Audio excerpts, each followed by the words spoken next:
Welcome to the D&D Fitness Radio Podcast, brought to you by your hosts, Don Saladino from New York City and Derek Hansen from Vancouver, Canada.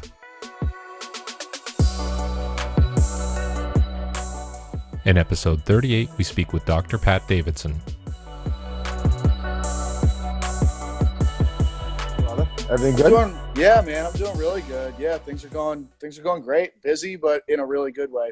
Okay. Well, we want to hear all about it. We want to, I think Derek and I really want to jump into your concept that I know it's been exciting for me because I've seen you guys over the last several years trying to put this thing together. And like anything else, a lot of ups and downs, but what's most impressive is that you're kind of, I'm not going to say that we're ever sitting there victorious, but no, not even in a way close. Yeah, but in a way you have to reward yourself and congratulate yourself a little bit right now. So congratulations. Hey man, thank you. I do appreciate that. Yeah. Like, the Colonel Sanders talk you gave me was a big motivator. Like, it's the best, right? Yeah, really, that one really sticks with me. Like, what was it? I forgot what the number was. It was like 100 and wait, what was the exact number? I'm even starting to forget now because it was so. I don't know, man. Like, I didn't get one. I don't think, but no, it was over 1,000. He was rejected. I think if you look it up online, he was rejected something like 1,000 times or 1,013 times. Yeah, that's wild. And it's like, if you think about that, and that's kind of what I want to talk about a little bit with you today. People what's going to happen is this, and trust me, you're going to make this thing a huge success. A couple of years are going to go down the road. You're going to have some young trainers walk in. You're going to have 100 people on the floor. Everyone's going to be dying. Everything's going to look the way you want it to look. And some kid's going to be like, he's going to get depressed because he's going to look at you and be like, wow, this guy put his dream into play and he made it happen. And you're going to be like, whoa, time out. Yeah. Overnight. Nothing is overnight. It's like Flex Montego, I love Flex Montego, one of my ex-interns. Do me a favor though, right now, Pat Davidson, someone that I consider, and Derek, we consider one of the smarter guys in the industry, has been doing this, definitely a seasoned veteran. I mean, how long you been in the business? Can you give some background quickly just to explain to our followers who you are and where you come from? Yeah, absolutely. So, you already introduced me, but I'll do it again. I'm Pat Davidson, and I'm currently in New York City working as an independent trainer and starting up a new concept that should be a group fitness success. But my background is that, I originally was an athlete. I played baseball in college and then was a total moron at the college level and really bombed out my freshman year and had to go back home and kind of regroup and got back into community college originally and doing mixed martial arts with a local guy in my hometown. But I really got me squared away. And, I just really enjoyed the training process with mixed martial arts and kind of figured out how to do school. And I got an undergraduate degree and I learned a lot about real deal training from actually, guess what, training and dieting.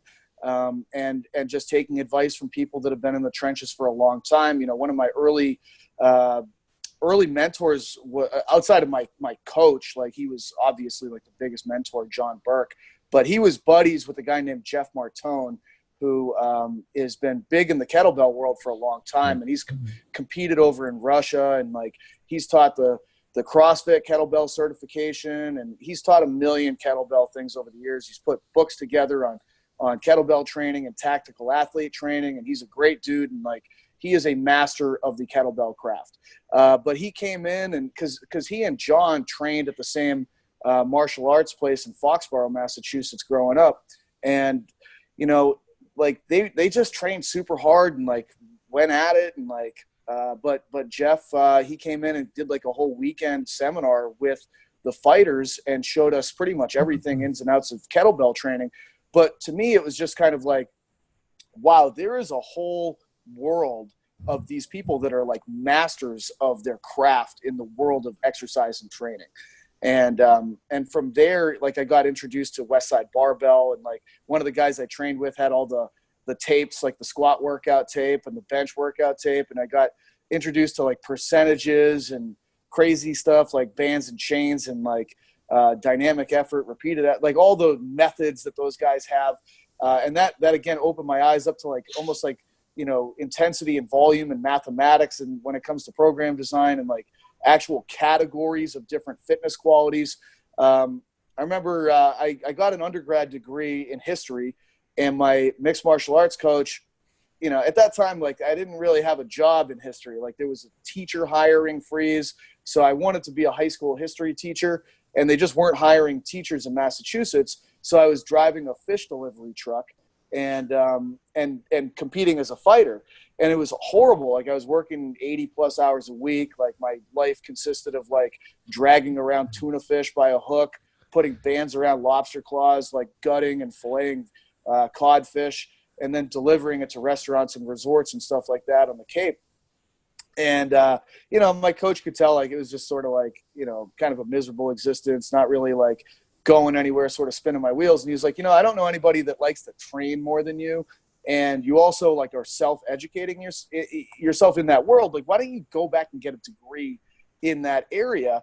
And it was like, well, that's a pretty good idea. Like, why didn't I think of that? But essentially, like, I followed his advice, and there was a kind of a loophole in the Bridgewater State College acceptance for their Masters in Science of Athletic Training like thing. So it basically said that if your GRE scores were a certain level and your GPA was a certain level, you had to be accepted regardless of what your undergraduate degree was in. So I thought that athletic training was essentially strength and conditioning. I didn't know that it was like glorified taping ankles and spraying water bottles into football players' mouths. So I got into that, and then Derek, I just have a lot of friends who are athletic trainers. So it's just hilarious. Sorry. You know, like, you know, more power to them. Like, I'm not like, look, like you get a tremendous education that you don't really get to use that much of. You know what I mean? It's like you always have to hand it over to the doctor. Like, you board people on the thing, you carry them off the field, you immediately like have to pass them off from a triage standpoint. It just wasn't what I thought it was. Like, I was like, athletic training, I'll be training the athletes. And no, not so much. I'll be taping and listening to them complain and like ease them and rubbing them. And like, I'm like, this is not me. So I was lucky enough where I was still competing in mixed martial arts and lifting and training and that whole deal. And I kept seeing the same woman in the weight room every time I worked out, and she had like the funny bowling shoes and was doing the Olympic lifts and that whole deal. And she looked very professional and like she knew what she was doing. And she happened to be one of the exercise science professors. And lo and behold, she was starting a master's in science program in strength and conditioning in the first year that I happened to be there. You know, it's all dumb luck. You know what I mean? But, you know, I just started talking to her in the gym, and I was like, what do you do? Like, what are these bowling shoes for? And she was like, well, those are Olympic weightlifting shoes. And, you know, one thing kind of leads to another. I switched over into her program, Dr. Ellen Robinson, and she taught me like the basics of the craft from a science standpoint. And she's also someone that actually lives it. She trains. She knows all the modalities. Like, she taught all that stuff, and she was just a super cool person. So I thought to myself, that's what I want to be. Like, when I grow up, I want to be Dr. Robinson. And I asked her, like, where'd you get your Ph.D.? She said Springfield College. So I just followed her in her footsteps. I remember my interview at Springfield College, like Dr. Pallone, the guy that runs the Ph.D. program there, he was like, okay, well, what do you want to research? And I was like, I have no idea. He's like, well, why did you choose Springfield College? And I was like, well, because Ellen Robinson came here.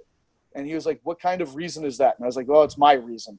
And he's like, do you want a tour of the campus? And I was like, not really. Like, where's the weight room? And he's like, oh my God, who is this guy? And he's like, listen, I have to accept you because your GPA and your GRE scores are, you know, what they are. And like, you're in, but this is a weird interview. Like, and so he's like, listen, just so you know, like, this is a real deal program. When you come here, tie your boots tight and pack your lunch because you're going to work. And I was like, don't worry about that, man. I can work. Like, so, you know, I went through that program and I ended up with a PhD in exercise science. I still didn't really know what I wanted to research. I just knew I wanted to kind of be Dr. Robinson. So I got into more from like the teaching side and the coaching side, where I really wanted to integrate like educating students on on the background of science and all the great stuff about physiology and anatomy, but also like, build a weight room, create a weight room, and like develop coaches.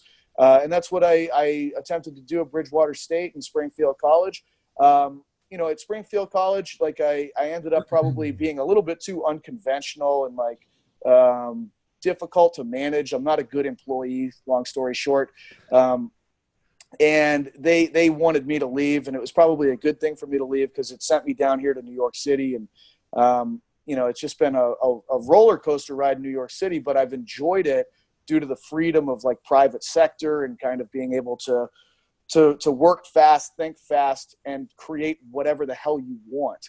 But it's been, I think back, like I've been training my whole life, but formally getting into studying exercise science started in 2003. And, I guess time goes by. It's 15 years since the formal stuff began. And I worked my ass off. I can remember every night at Bridgewater State College, I would eat dinner and then go to the library, and it would basically be me and the Japanese foreign exchange students in the library and nobody else. And like, I just would read the whole night. And I did that for 2 straight years. And then Springfield, like I just put in the work, and it's amazing how much you can learn if you read books. That's my number one thing I tell people. Like, if you're not reading books relentlessly, you're going to get passed by. Like, but the best continuing education is a book. You just spend more time in the mind of an expert on a topic than you would at a seminar or anything else. No, absolutely. I mean, you're definitely one of the guys. I mean, as you know, Derek has been in the business for a long time. I've been in the business now 20 years. And, you see a lot of these new young coaches come up and they work hard for a year or so, and they're kind of like, well, wait a second, like what's next? Like, you've done this for decades. I mean, you've definitely had a big change of course several times. I've even seen it from, the old spot you were up at Dodell, to different locations for this dream of yours, and I want you kind of to get into this next, Derek, and I want you to get into this next with Kaiser, and pretty much I'd call it somewhat of a partnership that you're starting, but it really is somewhat of a new type of concept because you come from a strength and conditioning background, correct? I mean, everything you do is about getting stronger and getting more powerful and getting people to move better. I know for a fact that over the last several decades, your training methodologies have probably changed a bit, and you realize that there are ways to do things a little bit better. We've gotten to this group training realm where people are relating success with that sweat. And now I feel like you're you're kind of segueing into something that's pretty popular, but you're bringing your own little twist into it, right? Oh, for sure. So, I think most people that are listening to this are probably not like, they're like veterans. They know a thing or two in the strength and conditioning and performance world. They've probably heard of Kaiser at some point. Like, pro teams, Olympics, sports, like college strength and conditioning is where you typically see Kaiser equipment. And for whatever reason, it just has never been that popular in the general population. The other place you see it is like retirement homes, for whatever reason, probably because it actually feels really good on your joints to train with. So it's just like trains the muscles really effectively and doesn't beat your joints to hell. I think I should point out, Pat, too, that a lot of our audience is general population people, just fitness people. So if you want to describe even more about the Kaiser equipment. Absolutely. I mean, I'll do my best to do it succinctly because it's kind of like you go into different wormholes with this stuff. But you have a few primary types of resistance that you can play with when you're lifting weights. Most people think of free weights, and we call that isotonic resistance. Isotonic, just like anytime iso is in there, it just means the same. Tonic essentially means load, not exactly, but it basically means that the dumbbell doesn't change weight from the bottom of the bench press to the top of the bench press. The weight stays the same. There's fancy laboratory equipment that you'll have in a college that's called isokinetic equipment, where it's on a track and it's moving at a specific speed, and you can push on it as hard as you possibly can or pull on it as hard as you possibly can, and you're never going to be able to change the speed that it's moving at. It's predetermined. There's also isometric, which most people are familiar with, where I hold a position and tense my muscles as hard as I can. It's like the old school was Charles Atlas on the beach, like, don't get beat up by the bully who tries to take your girlfriend. Like, get strong through this isometric program of, holding your joints in a position and squeezing the muscles like hell. But, there's always these flaws with every type of resistance. It's like isotonic, there's always a quote unquote sticking point. Like during my bench press, if I can just get it past this midpoint on the way up, I'll definitely finish the rep. But there's always one place that gets you, and that's the only place that your muscles are working to a maximal level. So with knowing that, people have tried to figure out how to get around that for a long time. Like, isometrics, I can train at that sticking point and make that sticking point significantly stronger, but I don't see a great carryover beyond like a 15-degree range with isometrics from the point that I'm training. So it's like I'd have to train literally every spot of the range of motion, and the workout would take 17 hours, and no one has time for that. So people have been coming up with various types of machines over the years to try to beat the system. Like Nautilus was the original one. They invented the cam so that essentially the weight changes weights at different points of the range of motion. And it's supposed to match the strength curve of the person. Unfortunately, every human being is different. So what might match one person won't match me, and vice versa. The powerlifting crowd has come up with bands and chains and weight releasers and all kinds of other gadgets that you can attach to barbells that should, it basically makes it lighter at the bottom and heavier at the top. Now, Kaiser has been around for a while, but a lot of people, for whatever reason, have let it kind of fly under the radar. They use pneumatic resistance, essentially air pressure, as the thing that you're pushing against or pulling against. And with air pressure, like, there's the limitations of free weights are that, there's a sticking point, and the other limitation is that I really only see the muscle work at the beginning of the exercise and at the sticking point. Like, I have to launch it, and then basically the weight moves through momentum, like inertia momentum. If I throw a ball into the air, the ball keeps moving even after I use my muscles, just simply because gravity is a relatively weak force, and it takes a while for the momentum of the ball to be overcome by the force of gravity.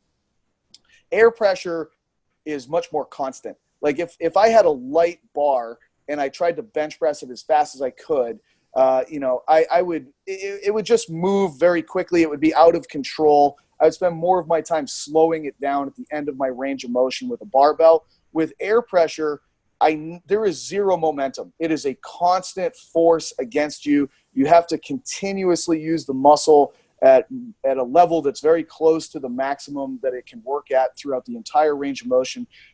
Kaiser has a lot of EMG stuff that sort of shows like a barbell and this initial quick spike, and then there's almost no muscle activity, and then there's this other spike at the sticking point, and that's about all you get, versus they have this spike, but then it stays as like a plateau, and it goes right to the end of the work.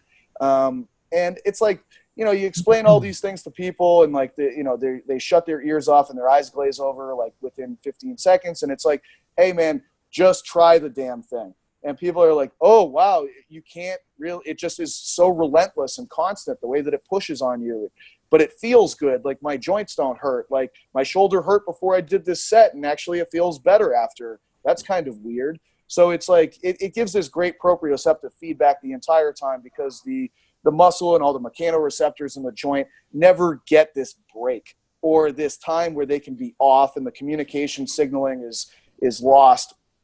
So yeah, like from a nursing home perspective, it's fantastic because you get old people with beat up joints, and like, you can still train them and they don't feel horrible after. From an athlete perspective, I can rocket weights around and it doesn't feel terrible to do like, 15 bench presses in 5 seconds with light weight. Like you get, like if you did that with a barbell, I mean, just imagine how horrible like your elbows and shoulders would feel after you did that. With this stuff, it's like, wow, that was great. Like I felt the muscle the whole time. It's kind of weird. I got a quick question. Yeah, absolutely. I've trained on Kaiser for years, and I've always absolutely loved it. Unfortunately, I don't see enough gyms with it in there. how does it, when you train on for a significant period of time, like I've never actually went and worked on Kaiser for like a month straight. Yeah.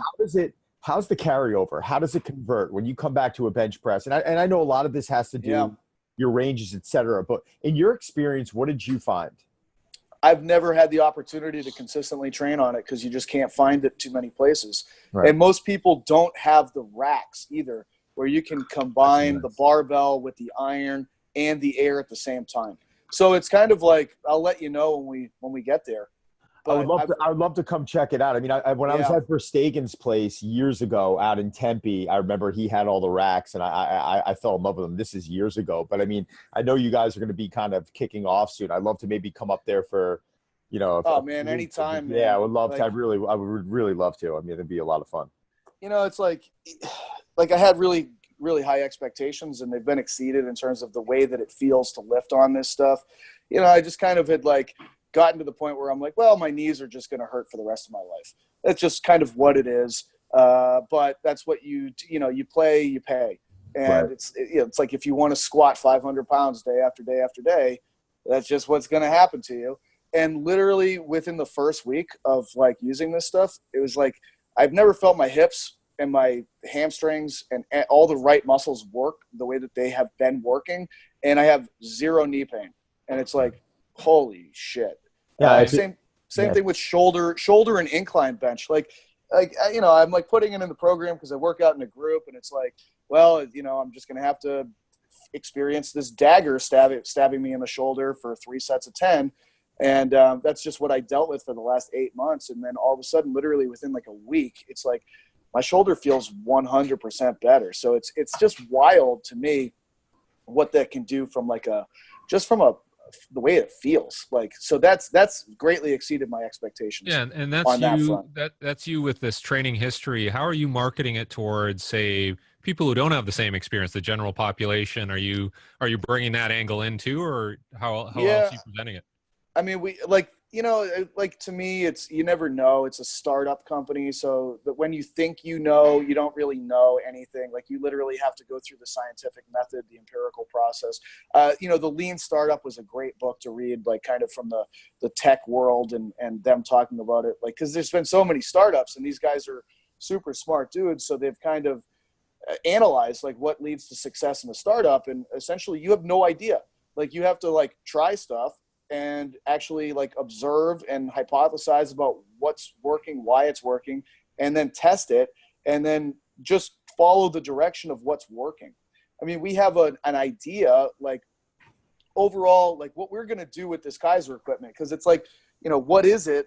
Trying to describe it's always difficult, because it's crazy air pressure equipment that I've found intimidates some people when they first see it. Even seasoned trainers that have been training people for a while, they're like, whoa, what's this? It looks different. And even talking to Dennis Kaiser, he wanted the stuff to look like fighter jets. And I'm like, well, that's badass, and I like the sound of that. But some people might get intimidated by it. But anyways, it's almost like you just have to encourage people to come over and try it. And they're like, ooh, I like this. I didn't know that I liked this, but I really like it. Anyways, Kaiser itself scores your reps too. You do a rep, it tells you how much power. You do another rep, and it's not as good as the first one. It tells you the percentage of your best rep from a power perspective. So that feedback is really interesting to watch with people too, because people love beating numbers. Right. And it's like they didn't even know they were not trying hard until they see it in front of themselves. And it's like you just doubled your score because you worked harder from rep 1 to 10. It's so many general population people, it's like they really have no idea how much they're limiting themselves from an effort standpoint. That's the biggest thing psychologically from personal training. But so it's really cool when you're able to score a rep, because you see people's effort increase. But what we're going to do is we're going to kind of manipulate the software so that we're not just scoring rep, rep, rep. We're going to score the whole set, and we're going to put that up on a scoreboard. And then you're going to go through a workout, and you're going to see your workout be scored, and you're going to see the other people participating with you in the same workout get scored. And it's going to be immediate feedback. And I think it's going, and then at the end of the workout, it's really the first time that your workout will be scored We're going to look at it from the perspective of power, which I like as a metric, more like Orange Theory measures stuff in the workout, but it's really just heart rate. Right. That's like an internal biometric. This will be an external metric that actually displays the load, the velocity, the range of motion, and the number of times that you did it, which to me just sounds like the thing that we're looking for human output. To me, power is the thing. Like, power always is the variable of importance, either from health or performance. Like, the person that wins the marathon, because they all basically weigh the same and run the same distance, whoever did it faster was the more powerful marathoner. It's any kind of race.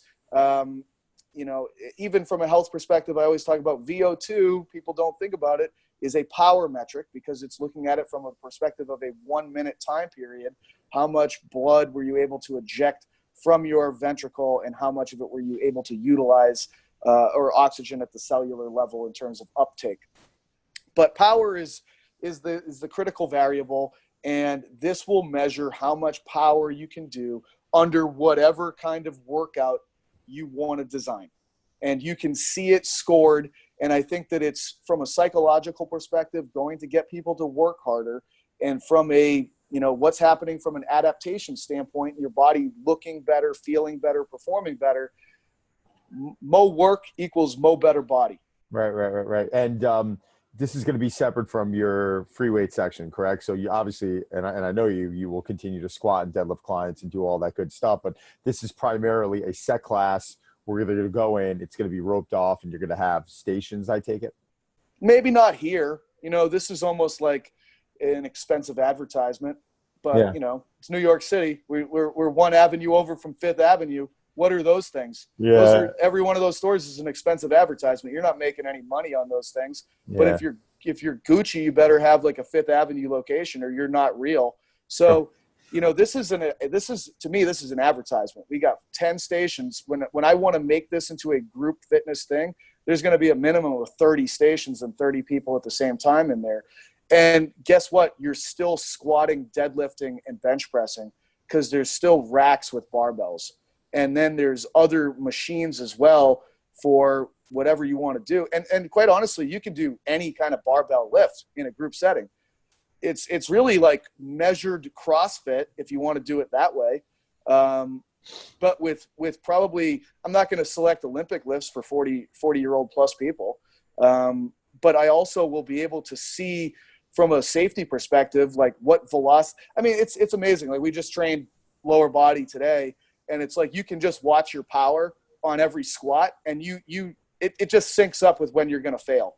It's like the most amazing thing you've ever seen. It's like you're, 1,500 watts, 1,500 watts, 1,500 watts, 1,200 watts.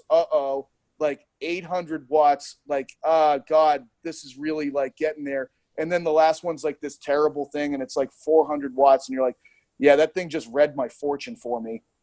So as a coach, you can like, prevent calamity before it happens. Totally cool. So wait, you're actually seeing these numbers as you're lifting. When you're squatting, are you paying attention to these numbers, or is it something? Yeah, the screen's right in front of your face on the machine.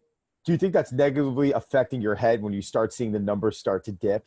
Do you feel like that's something? All right, I'm screwed now. It's just kind of putting me like it's. I've seen it with general population people. Yeah, dude, they don't even know how to work. You know what I mean? It's like the number stays the same, and they're like, "Oh God, it's so hard." And it's like, actually, you've got like 20 more in the tank. Yeah. Because like your power on the last rep was actually the best one of the whole set.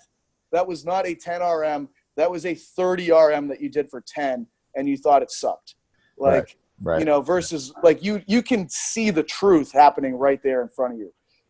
So it's like, I think it's just, they're not even going to know what the hell it means. Like, they're going to see a score at the end, and they're going to like, there's a million things you can do with a score. Ultimately, it'll motivate the hell out of people. And then like, it's not for everybody. I'm not trying to make a business for everybody. It's like trying to make a movie. You make a movie for everybody, and it sucks. Like, I want people that are like a little bit crazy. I want the finance dudes. I want the CEO types. I want like the people that are, CrossFit oriented. I'm not looking for, the fluffy people or whatever. Like, but there's billions and billions of humans on this earth. Like, What do you think about sport training, Pat? Because I know the New York Giants have a lot of the Kaiser hookups for the bars and this Kaiser squat and all that. What do you think about it for athletes? I mean, I would never use anything but it, quite honestly, with athletes, because it's going to be so much better on their joints. You're going to be able to train them at velocities that are going to be much more approximated to the sport velocities themselves. And again, the feedback is so money in the bank. Like, it's like if the equipment didn't even have the feedback, I'd love it. But the feedback is such a game changer. I'm just simply taking the feedback and being able to connect the machines together, which I think I'm like, well, I don't really know why anybody didn't do that before, but who knows why people don't do anything. It just seemed like the most logical thing to do to score the workout. So what about for someone like Ethan, who's a bodybuilder? How is he feeling about it? He loves it. I mean, it's just, again, like almost like how much volume can you handle? Because at high levels of volume, things break down. And it's kind of like he's got his metrics down to such a point where it's like, this dude is the most meticulous, like, spot on person I've ever met in my entire life. So he knows that, like, what amount of tonnage per week he can handle, and he tries to nudge that up, but he's already feeling a million times better, his whole body and his joints and everything else. And we're driving volume to, like, really stupid places. How much does he weigh now? I'm just curious, because when I trained with him years ago, he was like 215, 220 pounds. So I couldn't even imagine right now. He's 260 and very lean at 260. Is he going to compete?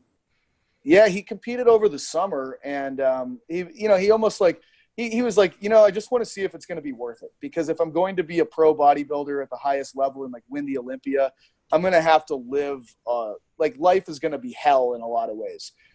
So if I go to a show and I, like, don't even do anything, like, I just want to see if there's a point to all of this. And of course he went in and, like, just blew everybody away and won everything. So I could see him winning the Olympia. But he's on, like, what is he, 27, I think? He's on a 13-year plan because he feels like he can peak when he's 40. Yeah. So, he needs to get his body weight up to about 340 pounds and then be able to be lean at, like, 300 pounds. So it's just, like, this insane thing, But I think that this is an advantage because he's, like, how much volume can you handle? That's what it comes down to. Now, what's interesting, and I want to talk more about the strength and conditioning, but the bodybuilding aspect of it interests me because he's obviously not going to get – and listen, in bodybuilding, when it comes down to exercise selection, I think people go way overboard. I'm just a believer, and I know a lot of the research I met when people I've trained with, that variability becomes a word. It's too much. It's like no one's actually focusing on, what's being done with that movement, and they're not focusing on creating as much tension as possible. And the notion that, like, changing up a bicep curl is going to suddenly put more on your peak, I think is the most fucking asinine thing I've ever heard in my life. So what's interesting about this is that you're almost cutting back on some variability. If he was just to go in and train off of Kaiser, if he was just going to train with those stations you have set up, it's like, how many different bicep curls is he going to do? How many different leg presses is he going to do? It's not a big difference. So, but in a way, if he's creating an optimal amount of tension in that muscle, that's really what we care about, correct? Yeah, and there's some stuff that's, like, some evil stuff you can do with this that you can't do with any other kind of equipment. Like, we're just calling them ascending and descending sets at this point. But just, like, start off with, like, a moderate weight. If you get the rep, increase the weight. Just press the button.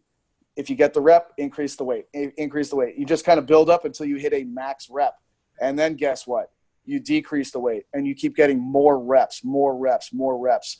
And I'll tell you, from, like, a pump standpoint, it's the dumbest thing you've ever done. Like, it's absolutely insane. So it's like the world's worst drop set. And from, like, a tension and an overload standpoint, the other thing you can do is just these insane eccentrics on the machine where it's like you press the thing out light and then you just hold the plus button until it kind of caves you in. And then you hold the minus button until you can press it away. So it's like this insane amount of overload on every direction of movement from a resistance standpoint.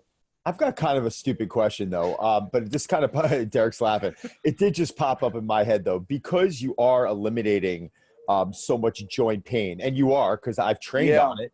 And do you feel like the level of soreness decreases and the recovery actually increases because you are cutting back on inflammation in the joints? I mean, that is somewhat of a factor. You know, we're not deadlifting at 95%, you know, several times a week, and squatting in the same week, because after a period of time, you're going to start getting a little bit of breakdown. Do you feel like the recovery starts improving? Well, I think that there's like, you know, if I think about like what the mechanisms, like the hypertrophy research and stuff has become very interesting over the last year.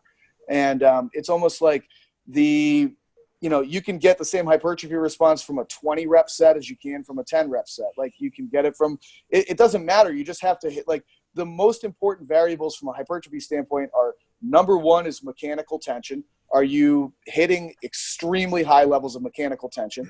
And I'm not talking about like Pavel stuff of like iron body techniques. I'm talking about the load on the damn bar.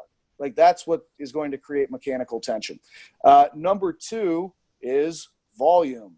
And there, like from that point, number three is metabolic distress, but that's a distant number three. Nowhere on there is like inflammatory processes. And I'll tell you, like, one of the recent meta-analyses definitively shows that muscle damage has nothing to do with the hypertrophy response. Absolutely nothing. So tension and volume are the critical factors. Like, it's almost like sprinting. Like, how much volume can you get in running as fast as you can? Sounds easy, super friggin' hard. Like, you have to have all these baseline physiology pieces and biomechanics in place. Otherwise, you're going to get hurt. You know, same thing with lifting a whole bunch of weights. Like, good luck lifting a ton of volume at really high levels of mechanical tension. You're probably going to break down. You have to sleep right, eat right, do everything you possibly can to support that. But that's the show, is tension and volume. And to me, it's just kind of like, what's going to prevent you from reaching super high levels of volume? And if you're a veteran in the iron world, probably your joints more than anything else. So, you know, like Ethan and I, like, that's why we did all the PRI stuff. That's why we studied under these genius physical therapists, because all I really care about is how much can I get you to work? I want you to work for whatever your goal is, the most you can at the specific thing that you have to do that's going to drive that particular fitness quality. If you want to grow, you just kind of have to eat shit from the perspective of like heavy and a whole bunch of it. You want to get fast, run fast. It's not that hard, but it's really hard. And it's like getting that message across to people is super hard, because it's like every other peripheral thing becomes important the closer you get to these like ceilings and diminishing return places. Right. You know, it's Derek, I'm going to let you jump in after this, but you know, I just feel like people are in it for the entertainment effect. And when when you come down to it, the men and women out there that I've really seen who've created a level of athleticism, or have created that physique that everyone looks at, they don't have a problem working. You know, but yet, and I'm always doing this. I'm always walking around in the different group classes. I don't do them. I check them out. I see the people that are in there yet, and I'm not to knock them, but most of the people in there never really achieve what they're in there and they're looking for, because they're really not working. You know, they really aren't going 30 seconds on and 10 seconds off. They're not going to be able, they don't have that work capacity to be able to maintain that for 45 minutes and call it high intensity. So I really think the problem is how people relate success. I got a review the other day that not from me personally, but from one of my coaches. And the review was that, you know, they thought the class could have been harder, but the next day the woman was sore as shit, but she wasn't sweating. And I watched what this person put them through, and it was damn good coaching. Yet, think about the person who's grading it right now. The example I gave to Derek earlier, like, sometimes it reminds me of someone going in to scout a pitcher that has no idea what pitching really is. Well, give me your opinion on this guy. Well, he throws fast and he hit a good, but I don't like his motion. Like, how do you know? It sounds like a dumb example, but it's so really. you just set me up like nobody's business. Come on. Okay. Because that's where this scoreboard comes into play. All right. Like it's like we make jokes. Like we call it like, this is going to be the friggin' judgment zone. It's not the judgment-free Planet Fitness thing. This is the judgment zone. It's the same thing as like China, where they're like trying to enact this social scoring thing. I don't know if you've heard about that, but it's almost like, depending upon like your job and your friends, like there's some kind of an app or system that will give you a social score, and it will be publicly known, and then everyone will be able to see it. And it's like, I'm not going to marry this guy because his social score is like this abysmal thing. So it's like this weird, like numerical Darwinian selection process that we've like brought ourselves to. But it's the same thing. It's like, oh, you didn't get much of a workout here. You're not happy with the way that you look. You want to look more like that person. Well, here's that person's score for this workout, and here's your score. That's why you suck. Right. It's like I want to call the class, that's why you suck. I know I'm not going to be able to name it that, but it's like the score is going to tell you, like, the reason that you look the way that you look and that person looks the way they look is because in this workout, this is your score and that's their score. And tough. Hey, either you put in the work and you move yourself in that direction, or you just stay in this place where you continue to suck. Great way to quantify. I really think that's fun. I mean, other businesses like Orange Theory, you see them trying to emulate. I actually popped into an Orange Theory recently, and I wanted to kind of challenge the salesperson. And I said, well, how do you quantify success? And they say, well, heart rate. I says, well, how do you know? How do you know what each individual? How do you know what their work capacity is? How do you know what they can handle, their conditioning? She just went white as a ghost. I mean, It's a really introductory question. I'd even really peel back the layers and go in on her. But I was like, how do you really know if Jim or John, what conditioning levels they are to begin with? Dude, it punishes you too. If you think about it, like if you get more fit, your heart rate is lower at the same relative intensity level. Right. Like if you don't get more fit, then you keep scoring well. You know what I mean? So it's like, it's actually this crazy thing where it's like, it's punishing you for improving. But it's successful because there's a number. Like, I really think like all you got to do is, like, school didn't matter until you got a report card.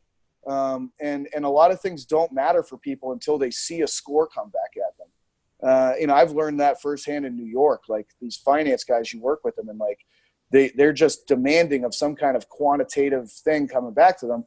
And it's like, dude, like, I don't know, 60% of the crap squat that you did is just still crap. Like 60% of crap is crap. Like, I don't know what to tell you. Like, there's so many things that we have to do, but all of a sudden, like, when you get a device that can measure the velocity and you're like, here's how fast you moved it. Can you move it faster? Because we had like the beast thing that you stick on the barbell, and you just see them, like, they just go harder and harder and harder. They keep wanting to beat the thing. They like go out of their minds.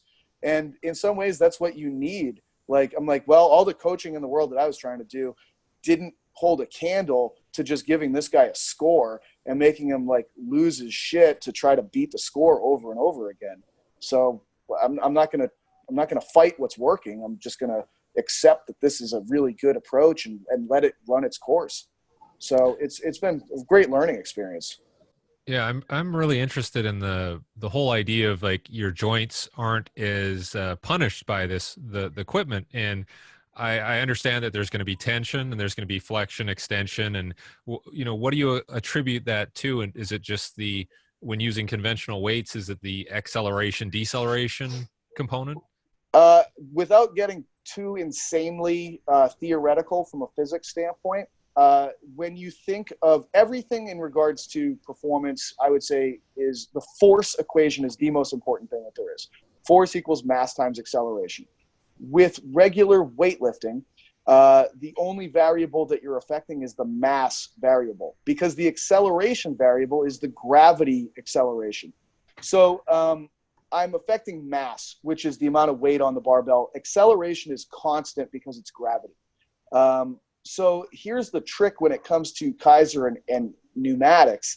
It's not affecting mass because the only thing I'm changing is air pressure inside of a cylinder. how much does air weigh? Oh, I've got more air. It weighs so much. It doesn't weigh anything different. It's affecting the acceleration because essentially I have a camshaft and I'm moving something like a piston across a distance inside of the shaft. Okay. The more pressure inside that I have to move against is what you feel as resistance, but it's literally changing the acceleration component of the force equation. And bands change the acceleration of the force equation. They're the only other thing that does, but bands do it in a nonlinear kind of way that the tension is constantly changing. The tension with the air pressure is staying the same because you can release air and re-put air in as it's moving in a more, exact manner. But the mass doesn't change, only the acceleration. So it's literally like you're playing with new gravity.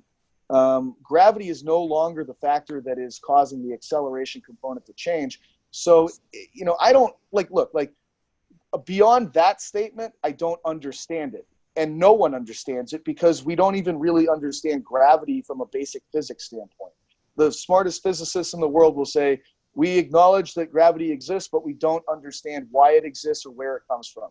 They haven't found whatever particle it is that's responsible for gravity, but we are affecting the part of the equation for force that normally and is always affected by gravity, with the exception of bands. And typically people feel like bands feel good on their joint as well. So as dumb as I can, it's as dumb as acceleration alterations tend to be proprioception rich, perhaps. And that's what allows your joints to not feel like absolute dog crap at the end of really hard work. The more that you're impacting the force equation through mass, probably over time, you're going to feel your joints more and more and more. But that's about as I don't even like saying that because I feel like it's so inexact from a scientific standpoint and like borderline on like propaganda-y bullshit of a statement as you'll ever get out of me. Awesome. Pat, listen, the only thing I'm bummed out about right now is we could have had you on for about 3 hours. So if you don't mind making us a promise that you come back as soon as you're up and going, and as soon as you're able to, we want to see the testing and the feedback that you're getting, and definitely love to come down. But could you tell our audience right now? I mean, where can they find you? Social media, your gym that you're going to be launching this concept at, all that good stuff. Absolutely. All of everything for me can be found at the central location of drpatdavidson.com. That has connections to my Instagram and Facebook. I don't even use Twitter. It's like it gives me like anxiety. Me too. But I'm at Dr. Pat Davidson as a handle on Instagram, and Pat Davidson on Facebook. I'm becoming more active on Instagram. I would say it's a better platform in every possible way. The stories are great.